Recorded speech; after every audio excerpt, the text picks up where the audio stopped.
Agora o NTV News. 180 novos casos de Covid são confirmados em Patos de Minas. Aumenta o número de patenses internados em UTIs. E com tantos doentes, muitos setores começam a ser afetados. Polícia investiga disparos de arma de fogo que atingiram apartamento. Famílias começam a voltar para casa e avaliam os prejuízos. Após prorrogação, prazo para matrículas na rede estadual de ensino termina no dia 21. O RT enfrentará o Avaí na primeira fase da Copa do Brasil. Minas completa um ano de vacinação contra a Covid. Os apelos em busca de ajuda e as dificuldades para as famílias que tiveram as casas invadidas pela enchente. E governador anuncia auxílio para vítimas das chuvas e repasse de recursos aos municípios. E ainda a análise da notícia e muito mais informações a partir de agora no NTV News.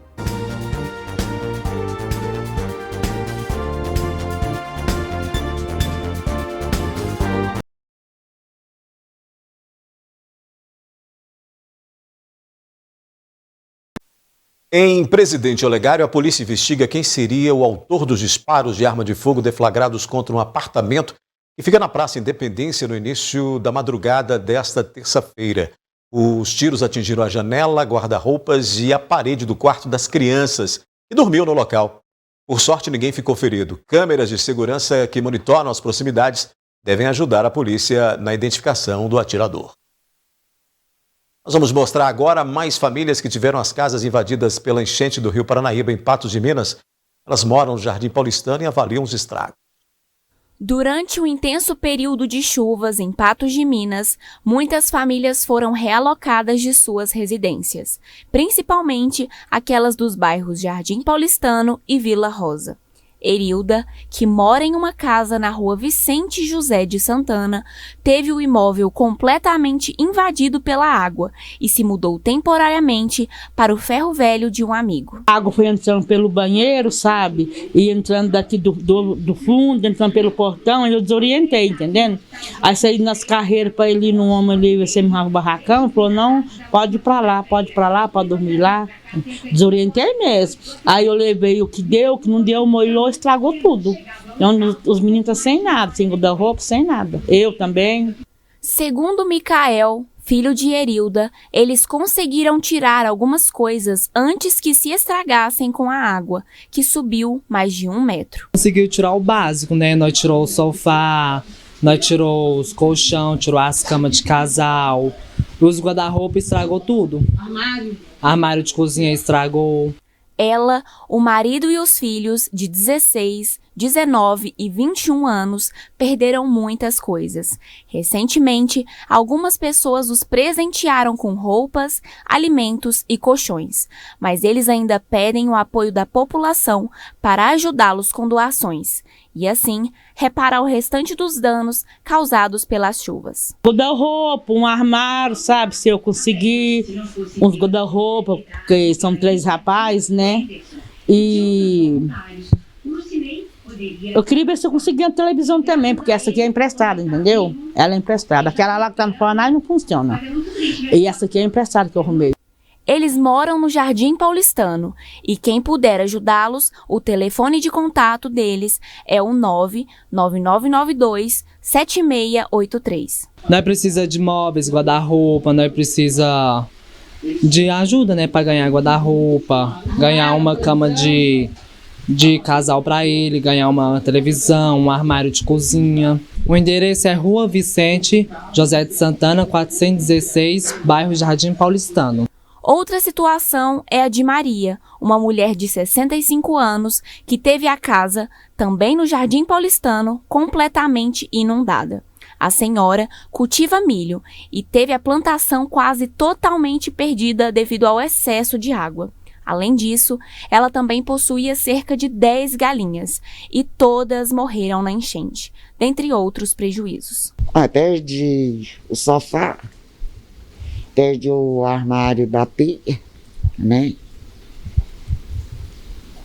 Os colchão, o fogão, né? E o tanquinho também não presta. Ela e a família ficaram acolhidos em uma casa no bairro Planalto. Mas, durante esse tempo, os filhos foram até a residência deles, com uma canoa e entraram no imóvel para salvar alguns pertences. No local, também se depararam com animais peçonhentos, como cobras e escorpiões. Meus meninos entrou aqui de canoa para acudir o que deu as roupas, sabe, um pouco de roupa. Quem puder ajudá-los é só contactar pelo telefone ou ir até a residência deles. O endereço aqui é Rua Flauzina Pereira, 679. O telefone é 9221-7795. A seguir aqui no News, voluntárias pedem materiais para continuar a produção de mantas. Após prorrogação, prazo para matrículas na rede estadual de ensino termina no dia 21. A prorrogação para as matrículas escolares na rede estadual de ensino em Minas vai até o dia 21 de janeiro. O adiamento do prazo ocorreu por causa dos danos provocados pelo período chuvoso no estado. As fortes chuvas dos últimos dias prejudicaram vários âmbitos, incluindo o escolar. Como consequência das enchentes, alguns alunos não conseguiram ir às escolas se matricular, sendo necessário um prazo maior para a realização das matrículas. Na verdade, é devido mais às chuvas. Minas teve entrado em estado de calamidade das chuvas, teve muitas regiões que as escolas foram inundadas e o pessoal também não estava tendo condições de ir nas escolas. Então, a secretaria, por bem, achou que deveria adiar até para os meninos não perderem a vaga naquela escola. Aí passou para até dia 21, era dia 14 e agora foi para o dia 21. Segundo o superintendente Carlos Coimbra, não basta somente que os alunos se cadastrem no SUSEM. As matrículas, posterior ao cadastro, são necessárias.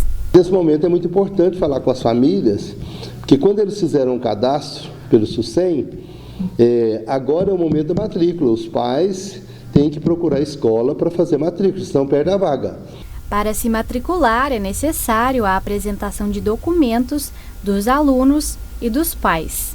O documento do aluno, que é a certidão, se ele não tiver CPF e identidade, se ele tiver, tem que levar original e cópia, e do pai, a certidão e o CPF do pai ou da mãe do responsável que for fazer matrícula.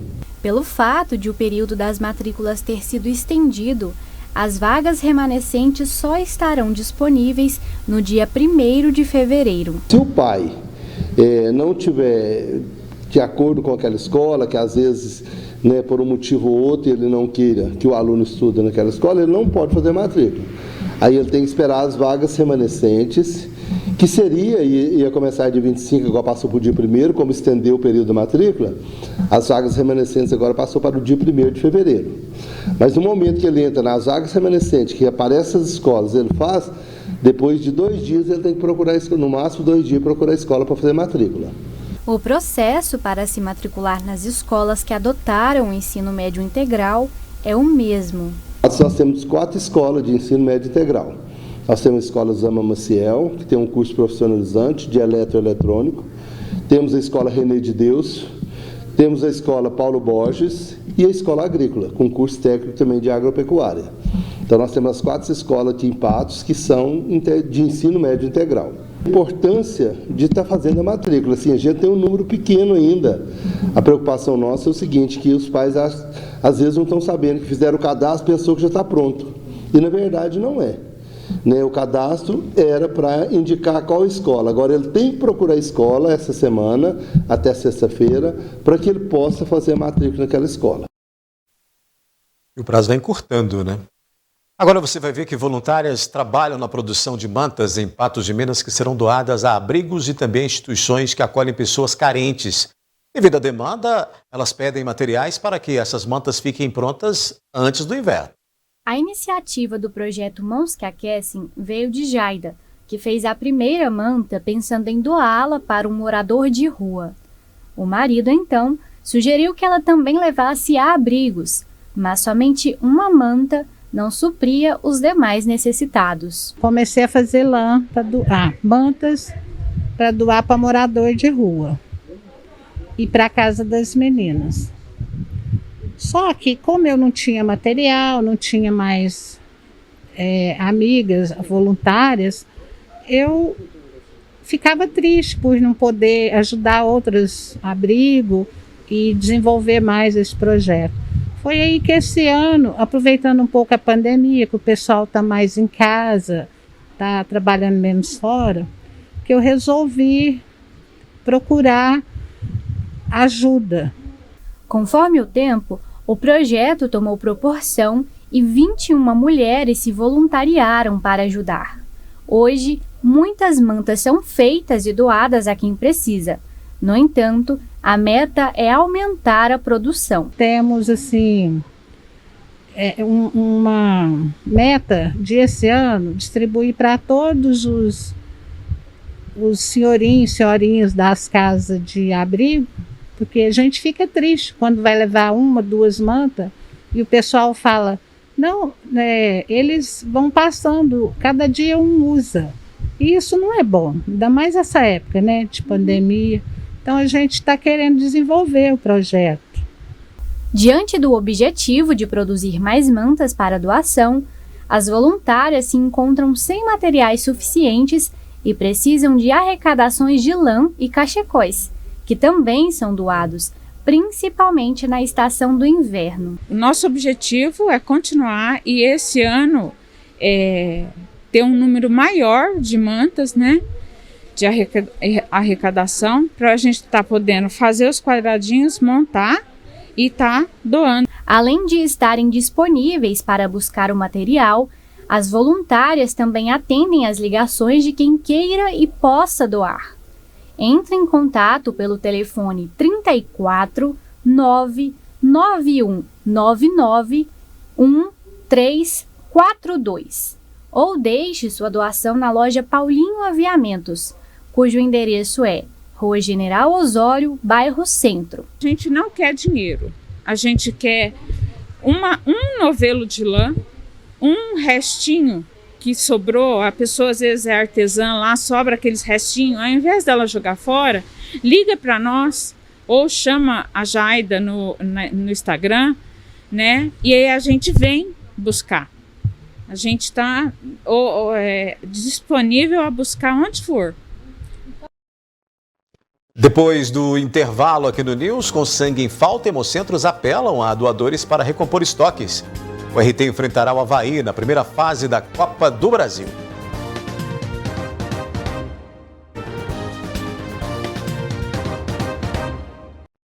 Os estoques de sangue em Minas chegam a níveis críticos, né? Muito em razão, claro, da nova onda da pandemia de coronavírus. E ações de mobilização surgem para tentar equilibrar essa balança. Desde criança, Juliana queria ser doadora de sangue, como o pai. Quando se tornou apta, logo agendou a primeira doação. Eu vi aquele comprometimento dele com doar sangue, sabe? Ele realmente tinha aquele compromisso de ir sempre, ele tinha um orgulho muito grande de preservar a saúde dele boa, ele detestava tatuagem, porque ele falava assim, não, se faz uma tatuagem não pode doar sangue. E eu cresci com isso na cabeça, sabe? De que era uma coisa muito legal, assim, de se fazer. A Organização Mundial de Saúde recomenda que um país deve ter entre 3% e 5% da população total como doadores de sangue. Mas no Brasil, esse percentual está muito abaixo do ideal. Por aqui, somos menos de 2% da população. Para incentivar novos doadores, Juliana criou um perfil no Instagram. O Emocionados faz campanhas para encorajar cada vez mais pessoas a doarem sangue regularmente. Existem muitas pessoas que elas doam quando um conhecido faz aquele pedido de doação. Eu tenho um amigo no hospital, eu tenho um parente que está internado precisando. Aí as pessoas vão lá pontualmente. Mas não existe ainda uma cultura da doação regular, sabe? De começar o ano e a pessoa falar, quero doar 3 vezes esse ano, vou me programar para ir em tais meses. E é muito legal, agora a gente está em janeiro, todo mundo fazendo aí as resoluções de ano novo, né? Por que não colocar a doação de sangue como uma das metas, junto com tantos outros objetivos legais que a gente tem, que a gente define para alcançar ao longo do ano? Ações como a de Juliana são muito bem-vindas. Os estoques de sangue sempre operam no limite. Mas agora, a situação está ainda mais grave por causa do aumento dos casos de Covid e gripe. A Hemominas vem enfrentando uma baixa significativa nos estoques de sangue dos tipos O positivo e O negativo, que estão cerca de 40% abaixo do ideal. Para doar, todo mundo já sabe. É preciso preencher alguns requisitos, como ter boas condições de saúde e seguir algumas recomendações. A situação é crítica e, por isso, é muito importante que as pessoas que estejam em boas condições de saúde compareçam a Hemominas, agendem a sua doação de sangue. O agendamento ele pode ser feito diretamente no site da Fundação Hemominas, www.hemominas.mg.gov.br ou através do aplicativo MGAPP Cidadão. Lá você escolhe o melhor dia e horário para o seu atendimento. Para doar sangue é preciso ter e estar com boa saúde, ter entre 16 e 69 anos. Os jovens de 16 e 17 anos devem estar acompanhados do responsável legal ou portando uma autorização do mesmo. Os hemocentros funcionam diariamente, em alguns casos até mesmo nos finais de semana. Doar sangue é uma ação humanitária e quanto mais incentivado, mais vidas podem ser salvas. Essa onda assim do vai e leva mais um, chama mais gente, compartilha. A gente já vive numa época que a gente já compartilha tanta coisa com tanta gente o tempo inteiro, por que não compartilhar isso? Pois é, o Hemocentro de Patos de Minas fica aqui na Rua Major Gotti, ao lado do Hospital Regional. É muito fácil, né? E você agenda e começa a ser um doador. Vamos mudar de assunto, falar de futebol? Pois é, né? O Avaí será o adversário da URT na primeira fase da Copa do Brasil. O confronto foi definido nesta segunda-feira em sorteio feito pela CBF. O sorteio da primeira fase da Copa do Brasil, realizada na sede da CBF na última segunda-feira, confirmou o confronto da URT contra a equipe do Avaí Futebol Clube de Santa Catarina. A etapa terá a participação de 80 clubes divididos em 20 chaves e a disputa entre o Trovão Azul e o Avaí acontecerá pela chave 4. Fomos sorteados contra o Avaí, é uma equipe que acaba de subir para a elite do futebol brasileiro, é uma equipe que vai disputar a Série A. Na verdade, não se tinha muito o que escolher, não. Então, acabou que sobrou o Avaí. Eu, particularmente, acho que existiam equipes mais fortes. Então, agora a gente fazer o nosso dever de casa, já que o jogo é na nossa casa, e vencer e mudar de fase. Ainda sem data definida, o jogo pode acontecer nos dias 23 e 24 de fevereiro ou 2 e 3 de março. A partida contra o Avaí será sediada em casa para o RT no estádio Zama Maciel. Mas a regra da Copa do Brasil é que mesmo com o empate, o time visitante avance na competição. Então o RT precisa vencer para prosseguir na disputa. O Avaí joga pelo empate, né? Mas nós temos o nosso mando aqui. Então, jogar dentro do Zama Maciel, historicamente, para o RT sempre foi muito bom.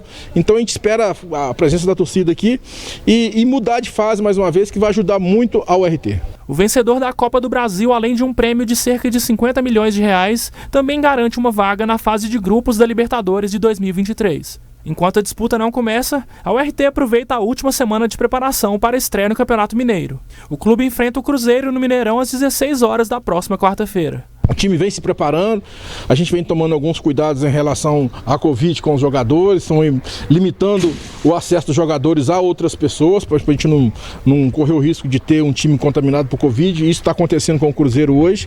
A expectativa é a melhor possível, o time se prepara antes do Cruzeiro, vão ser 2 meses de preparação até a data do jogo, e a gente está muito otimista para esse jogo. No Atlético, a pré-temporada teve início na tarde dessa segunda-feira com a apresentação dos jogadores e comissão técnica na Cidade do Galo. Tudo pronto, né, para dar início aos trabalhos comandados pelo novo treinador Antônio Mohamed. Primeiro dia de pré-temporada é igual volta às aulas. Os mais antigos de casa revendo os amigos, os novatos querendo fazer amizade e todos querendo conhecer o novo professor. Foi com esse clima que os atletas se apresentaram na Cidade do Galo na tarde desta segunda-feira para dar início à temporada 2022. Só que antes dos sorrisos teve muita cara feia, mas por motivo de segurança. Todos os atletas, comissão técnica e funcionários da Cidade do Galo foram submetidos a testes de Covid-19. As conquistas de 2021 ainda estão muito vivas na memória, mas por aqui a palavra acomodação não existe. O foco é 2022 para ganhar muitos títulos novamente.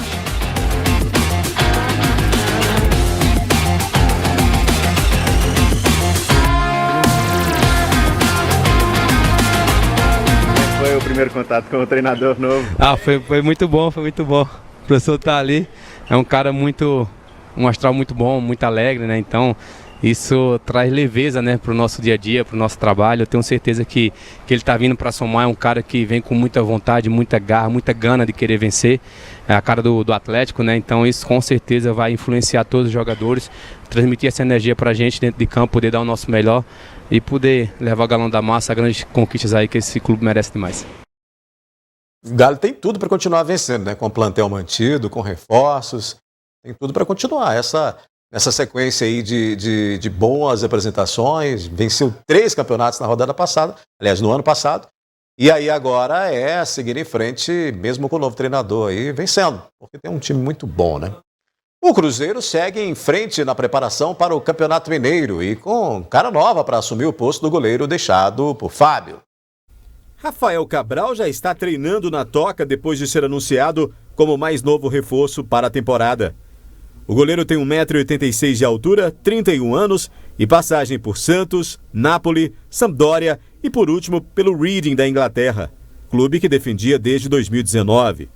Nesta terça-feira, ele participou de avaliação física e, como já vinha atuando, não deverá ter dificuldades para se adaptar, já que veio direto para os trabalhos em Belo Horizonte.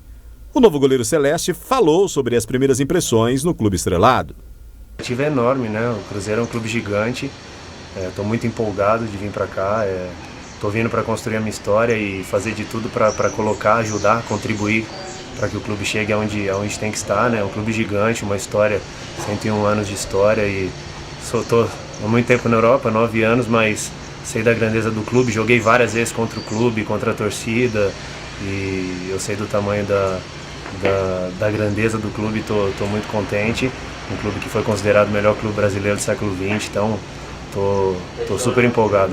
Fui muito bem recebido, todo mundo muito simpático. Tô realmente feliz, empolgado e louco para começar. Daqui a pouco tem análise da notícia aqui no News. Minas completa um ano de vacinação contra a Covid. 180 novos casos são confirmados em Patos de Minas. Aumenta o número de pacientes internados em UTI. E com tantos doentes, muitos setores começam a ser afetados.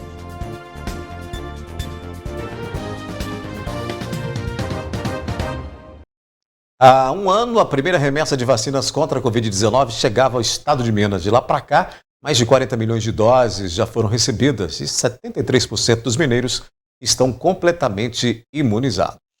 Uma imagem que representa alívio e esperança. Na noite de segunda-feira, 18 de janeiro de 2021, a técnica de enfermagem Maria do Bom Sucesso Pereira entrou para a história de Minas Gerais, sendo a primeira pessoa vacinada contra a Covid-19 em solo mineiro. Com início lento, os profissionais de saúde e idosos eram um grupo prioritário para as poucas vacinas da Coronavac do Instituto Butantan que chegavam ao estado. Na época, a cepa gama, chamada de variante de Manaus, dominava os casos de coronavírus em Minas Gerais. Com poucas pessoas imunizadas, o sistema de saúde não aguentou a alta demanda por leitos e medicamentos de intubação e entrou em colapso. O respiro chegou com a autorização de novas vacinas ao Plano Nacional de Imunização e também com a ampliação dos grupos prioritários. No segundo semestre, aí sim, houve uma grande aceleração, que houve ainda a inclusão da vacinação da Pfizer. Hoje a Pfizer é a vacina mais aplicada no país. Então, a partir dali, a gente conseguiu vivenciar realmente uma população imunizada até com 2 doses. Foi quando a gente teve uma melhoria muito grande dos nossos indicadores. Em janeiro deste ano, os novos casos positivos de Covid-19 explodiram. São mais de 150 mil notificações. Porém, a taxa de ocupação nas UTIs e enfermarias na rede pública ainda não preocupa a Secretaria Estadual de Saúde. Os especialistas ressaltam que isso se deve à alta cobertura vacinal no estado. Nós vivemos uma onda como nunca outra apareceu desde o início da pandemia, mas felizmente, para os vacinados, na grande maioria das vezes, casos leves. O perfil dos pacientes internados com Covid na rede pública, estadual e privada são similares. Nós temos 3 perfis de pacientes que estão se internando com os quadros severos. Perfil 1, pacientes sem vacina. Perfil 2, pacientes com vacina incompleta. Isso abrange a grande maioria dos casos. Mas você ainda tem um terceiro nicho, um terceiro perfil, que são aquelas pessoas vacinadas completamente, mas com muitas comorbidades ou idade muito avançada. O que mostra que é importantíssimo se vacinar, mas mesmo os vacinados deverão manter as restrições de contágio, como o uso de máscara, ausência de aglomerações, etc. Agora é a vez das crianças entre 5 a 11 anos serem imunizadas em Minas Gerais com uma dose especial da vacina da Pfizer. A expectativa até março, toda criança de 5 a 11 anos terá tomado a sua primeira dose. É o que a gente espera, que pais e responsáveis levem suas crianças para tomar essa vacina.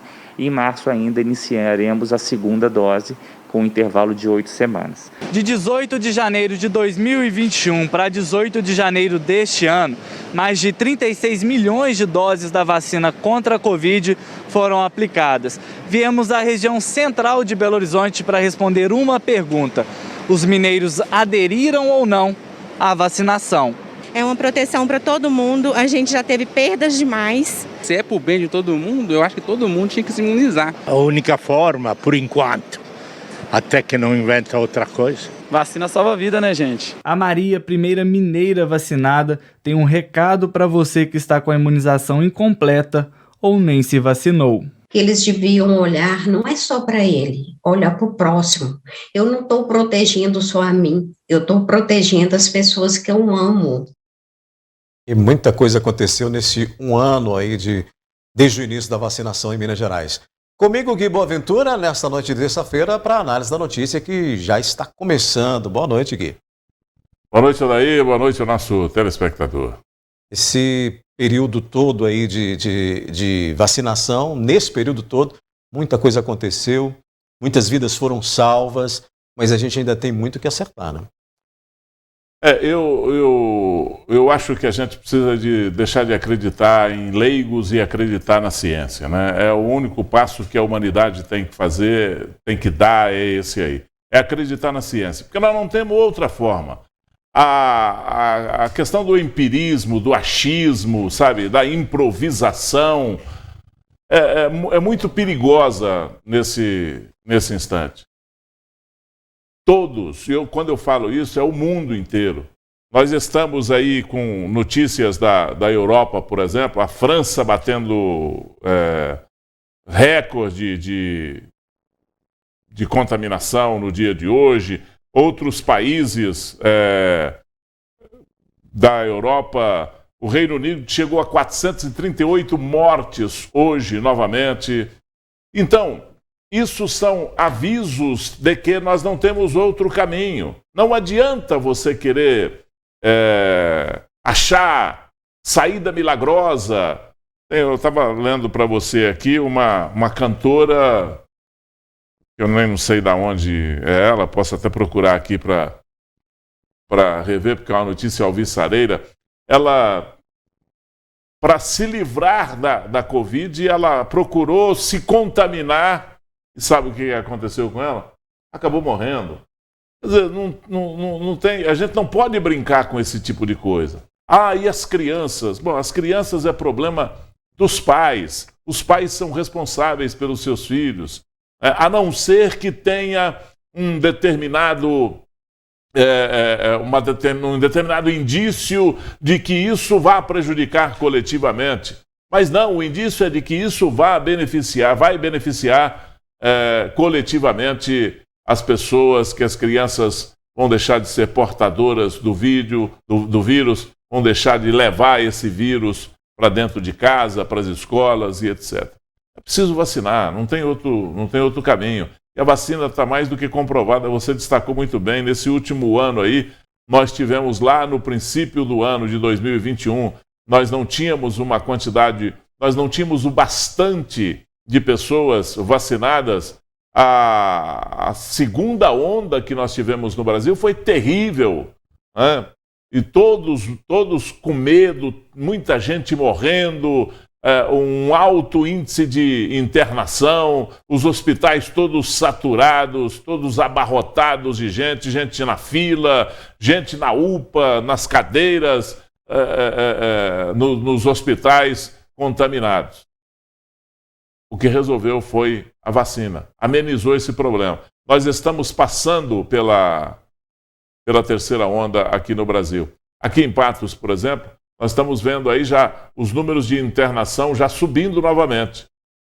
E pelo que se tem de informação dada pelos especialistas, que é quem pode falar nisso, o pico será no final de fevereiro e nós ainda estamos longe desse pico ainda.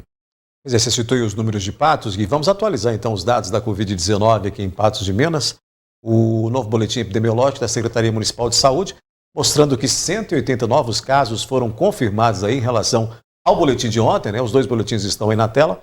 Ao todo, 1.225 doentes se recuperam em casa, demonstrando um aumento no número de casos ativos, né? E a gente tem sempre que ficar de olho neles aqui. Teve aumento das internações entre os patenses, são 13 pessoas em leitos clínicos e 7 pacientes em leitos de UTI, né? Ontem nós tínhamos 3 apenas em UTI, hoje temos 7. Não foram confirmados novos óbitos em decorrência da doença, né? Vamos dar uma olhada também nas ocupações hospitalares, né, nas redes de saúde pública e privada, para todas as doenças, incluindo aí nesse gráfico, incluindo todas as doenças, também com atendimentos a pacientes de outros municípios. Dos 194 leitos disponíveis, 149 estão ocupados, ou seja, 76,80% deles. Com relação às UTIs, das 72 disponíveis, 47 estão ocupadas, indicando aí um percentual de ocupação em 65,58%. Internados com Covid ou suspeitos de Covid somam 16 clínicos e 9 em leitos de UTI. E olha, Gui, a quantidade de novos infectados já está refletindo aí em alguns setores em Patos de Minas. A quantidade de servidores afastados tem impactado até nas unidades básicas de saúde, como a gente vai mostrar agora. De acordo com a Prefeitura, há posto de saúde com apenas 4 funcionários e há dificuldades para contratações em Patos de Minas. Os novos casos aumentam em ritmo acelerado. Somente nesta segunda-feira foram atendidas 300 pessoas com sintomas nas primeiras 8 horas de funcionamento no Centro de Enfrentamento à Covid-19 no bairro Lagoa Grande. Em 210 foram realizados testes, pois com o risco de falta, a priorização. Neste momento, são testados pacientes que tenham maior gravidade de sintomas, pacientes hospitalizados e cirúrgicos, pessoas do grupo de risco, gestantes e puérperas, trabalhadores assistenciais da área da saúde e colaboradores de serviços essenciais. Entretanto, todas as pessoas que procuram o centro de enfrentamento na Lagoa Grande são atendidas. A orientação, de acordo com o município, é de que todas com sintomas respiratórios gripais devem se isolar por cerca de 7 dias, independente se tenham feito exame ou não. Outra orientação é que, caso apresente sintomas mais graves, como desconforto respiratório ou pressão no tórax, a pessoa deve ir diretamente para a UPA. Ou seja, são números expressivos, explosão de casos de Covid-19. Essa explosão causa, evidentemente, uma demanda maior de atendimentos nos PSFs, na UPA e nesse centro novo foi criado, de testagem, mas o efetivo, de acordo com a Prefeitura, não consegue dar conta de toda essa demanda adequadamente, porque falta pessoal. Falta pessoal. O servidor público na área de saúde é gente, de qualquer jeito, é gente como a gente. Então, não tenha dúvida que tem muita gente aí que está contaminado pelo vírus, pelo coronavírus, pelo H3N2, né, que é essa nova, o vírus da influenza. Então, esse pessoal está tudo exposto aí. E essa transmissão da gripe, ela é muito violenta, porque a gente sabe disso, né? O vírus não é tão letal, mas ele transmite com muita facilidade. O contágio é muito fácil, que é o que está acontecendo com essa variante da Ômicron. Então, esse pessoal aí está desfalcando o exército de combate à Covid-19. Faz muita falta, a estrutura depende deles. Não adianta você ter uma estrutura e não ter pessoal para tocar. Então, esse pessoal deve ser zelado, deve ser acudido, deve ser preservado pelo poder público, deve ajudar essas pessoas e pode correr atrás de gente, viu? para fazer novas contratações, contratar aí, decretar estado de calamidade, fazer o que tiver que fazer, porque vai ter que contratar mais gente, porque quando chegarmos lá na frente, se a gente tiver realmente o pico previsto pela Organização Mundial de Saúde, nós vamos precisar de gente, de profissional, técnico em enfermagem, enfermeiro, médico, nós vamos precisar desse pessoal. E esse pessoal já tem que estar contratado, porque lá, a hora que o bicho pegar, sair correndo atrás para contratar outras pessoas é complicado, não dá. Até porque já existe uma dificuldade para isso, né? Já tem uma dificuldade. A dificuldade já tem, ela já existe hoje, né? Ela já existe hoje. E acho também, viu, a gente falou aí dos PSF, eu acho uma irresponsabilidade muito grande mandar esse pessoal para ir lá fazer no posto de saúde para pegar o cartãozinho de autorização para ir lá no CRAS, né, no atendimento lá da testagem, no centro de testagem, para fazer o teste. Se já tiver condenado, olha o tanto, se já tiver contaminado, olha o tanto por onde essa pessoa passou, olha o tanto de contato que ela fez até chegar lá, fazer o exame para falar se está ou se não está contaminado, se está contaminado pelo vírus. Então, é um absurdo isso, fazer essas pessoas andarem desse jeito, fazer rodar essas pessoas. Primeiro você vai lá no posto de saúde, no PSF, no posto do seu bairro. Aí você vai no posto do bairro. Aí tem um indício. Não, vai lá para fazer o teste. Aí você pega o ônibus, porque o pobre não tem carro para ir. Ele vai pegar o ônibus, vai passar dentro, se já tiver contaminado, já vai sair espalhando o vírus por aí, sem nenhum cuidado do poder público. Chega lá, fica numa fila, aglomerado, entra lá dentro, faz o teste. Sabe, é um negócio assim que não dá para você. Qualquer criança sabe que não pode fazer desse jeito, mas, infelizmente, é feito. O sistema acaba criando um ciclo maior de infecções, né? Proporcionando exatamente o inverso do que para ele foi criado, né? Muito bem. O Gui, vamos parar um pouquinho aqui com a nossa análise. Depois do intervalo, a gente vai mostrar que o governador anunciou hoje auxílio para vítimas das chuvas e repasses de recursos aos municípios.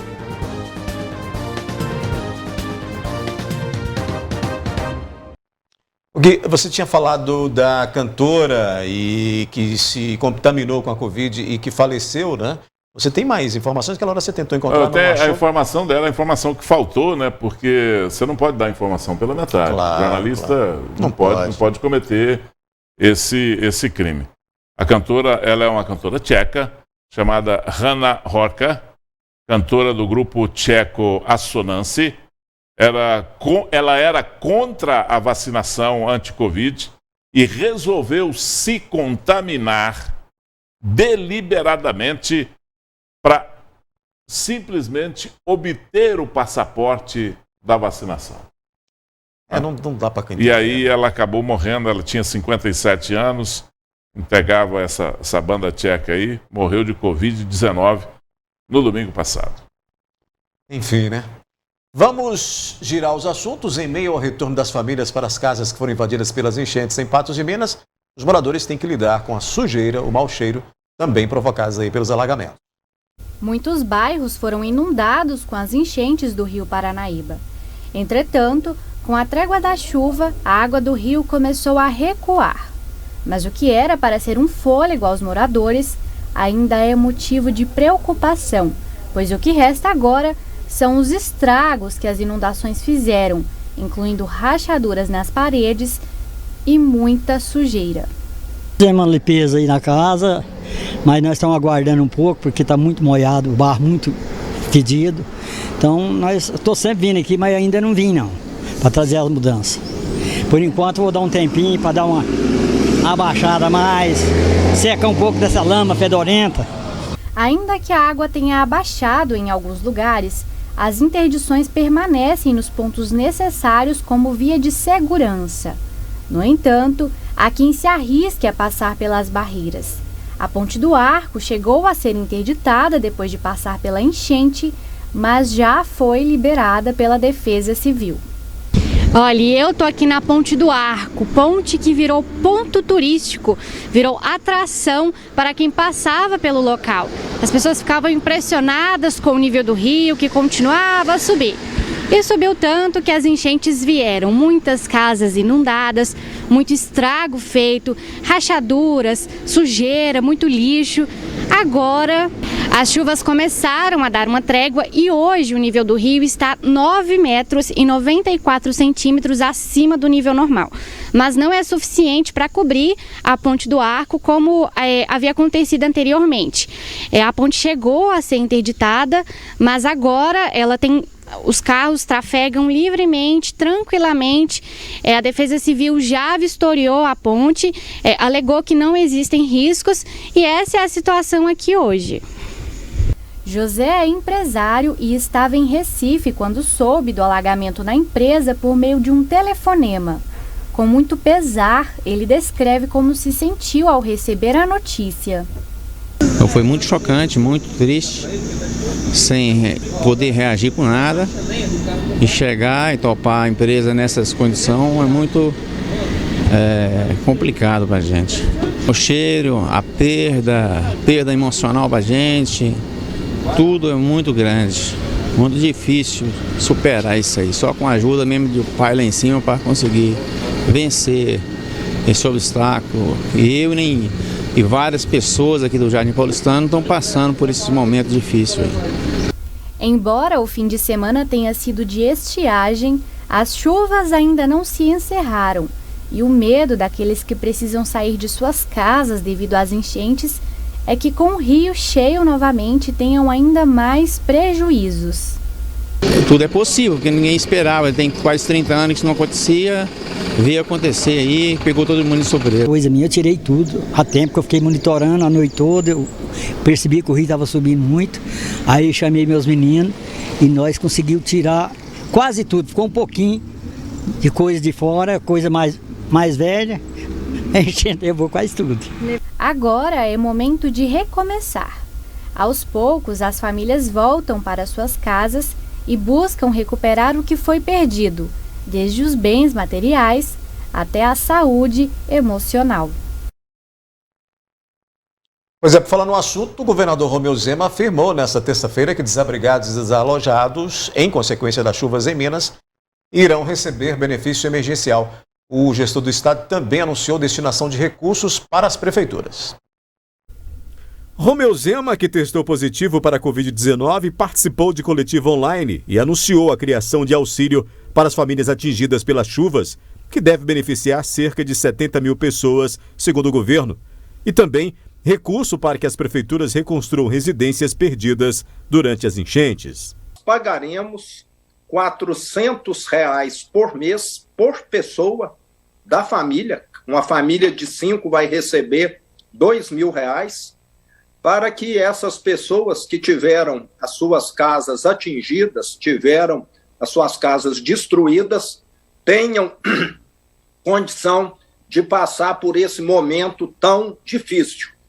Só nessa rúbrica nós estamos falando de aproximadamente 78 milhões de reais. Vamos estar repassando para as prefeituras, através do BDMG, 182 milhões de reais para a reconstrução dessas casas. Esperamos que com esse recurso, essas pessoas que perderam as casas tenham condição de reconstruí-las e muitas vezes isso será feito num outro local para que a inundação não venha a ocorrer novamente quando nós tivermos um período de chuvas intensas. Lembrando que esse recurso é com juros subsidiado e com uma longa carência. Então, com toda certeza, viabilizando o pagamento por parte dessas pessoas que muitas vezes vão passar a ter até uma residência muito provavelmente melhor do que aquelas que tinham antes. O governador garantiu ainda que destinará verba para a infraestrutura em mais de 100 milhões de reais para recuperar rodovias. Muitas cidades tiveram o seu trajeto interrompido e nós temos nesse momento mais de 100 intervenções para reestabelecermos o trânsito. Esse trabalho é o que tem prioridade nesse momento. Estamos destinando 113 milhões de reais E, além disso, em breve nós vamos ter mais levantamentos que, com certeza, alguns trechos que foram mais danificados também precisarão passar por alguma melhoria. Mas a prioridade nesse momento é nós darmos condição das pessoas irem e virem, mesmo que fazendo uso de algum desvio provisório, de algum remendo que não é o definitivo. Ainda segundo Romeu Zema, serão feitos repasses para os municípios na ordem de 50 milhões de reais que devem ser utilizados na infraestrutura das vias, além da antecipação de recursos. Além desses 50 milhões, nós estaremos antecipando as 8 parcelas do acordo que estamos pagando de forma parcelada. Isso significa que as prefeituras estarão colocando nos seus cofres de maneira antecipada 142 milhões de reais. Gui, como é que você avalia, então, essas novidades, esses anúncios aí do governador, que teve que fazer essa coletiva online porque testou positivo para a Covid-19, mas que está aí prometendo recursos aos municípios, e inclusive falando com relação à construção de novas moradias. Aí tem duas coisas que a gente precisa analisar com muito critério, com muita tranquilidade, que o que vem mesmo de recurso, de benefício, é esse dinheiro que será disponibilizado para pagar aí em torno de R$400 por mês durante 3 meses para desabrigados. Não para desalojados, mas para desabrigados. Pessoas que foram retiradas das casas, que foram desabrigados e as suas casas foram interditadas e etc. Nós temos girando aí em torno de 7 mil famílias, nesse sentido, contabilizadas pelo governo do Estado, e, na nossa opinião, é muito mais, né? Aí vem um detalhe que a gente precisa analisar: que tamanho que é o benefício, de que tamanho que é o presente. Porque esse dinheiro vai entrar para o mercado, vai movimentar o mercado, vai gerar também impostos e etc. O outro dinheiro, que vem para reconstrução de casa, em torno de 180 milhões de reais, para construir em torno, ou para reconstruir em torno de 2.000 casas para 7 mil famílias, o que supostamente não dá, esse dinheiro será emprestado pelo BDMG a juros de caderneta de poupança. Coisa que o BDMG não pode fazer mais do que isso. Ele não pode cobrar um juro exorbitante, porque estaria ele cobrando juros exorbitantes, praticando uma ação social do governo. Então o juro está no teto, porque é juro de poupança, 0,5% ao mês. E essa casa, você sabe quanto terá a pessoa, ou terá o município, para gerenciar a construção de uma casa dessa? Para cada casa, R$90 mil. É um grande negócio para o Estado. Ele se ajeita politicamente, empresta o dinheiro do BDMG, que vive disso, a juros de poupança. Ele não vai perder dinheiro, vai gerar a cobrança de outros impostos, que é na venda de material de construção. Isso é um grande negócio para o governo, disponibilizando esse dinheiro de financiamento. Seria realmente uma ação social se ele pegasse as pessoas que não têm condição realmente de ter a sua casa, não têm condição realmente de construir a sua casa, e o Estado desse a casa para esse desabrigado. Como nós estamos com muitas pessoas, por isso, no estado de Minas Gerais, principalmente no nordeste do estado, na região ali que divide com o sul da Bahia. Então, Romeu Zema, de tudo, não está fazendo um mau negócio para os cofres do estado, muito menos um mau negócio para o BDMG. O investimento nas estradas, ele vai tirar isso de volta, em torno de 600 milhões de reais. Imagina-se que é uma cifra muito alta, mas não é, e ele deve tirar isso no leilão que vai fazer com as estradas, com o grupo de estradas que serão privatizadas. Essa privatização viria agora, mas foi passada para o mês de maio. Então nós teremos aí o leilão dessas rodovias, né, e naturalmente mais impostos sobre negócios. Não, de todo não é um mau negócio para o Estado, não. E ele está fazendo o seu lado político também nessa história. Como um bom candidato, né? Como um bom candidato. O Gui, com essa a gente encerra a nossa análise. Amanhã a gente se encontra na transição do 30 para o seu programa, que começa ao meio-dia. Estaremos lá. Boa noite para você, boa noite ao nosso telespectador. Obrigado pela companhia, boa noite e até amanhã.